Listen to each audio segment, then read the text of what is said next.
quick tutorial, I'm going to show you how you can disable copy paste method on blogger.com. If I'm going to a blogger website, just click on this. You can see I copy successfully from here, but I have an option for block this section immediately. So just click on blogger.com.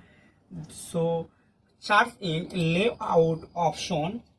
Then you can see this is a sidebar and a gadget. Just click on here. Then make sure you have to click on HTML. Just click on here, disable text, write anything here. Then here are paste on a HTML code.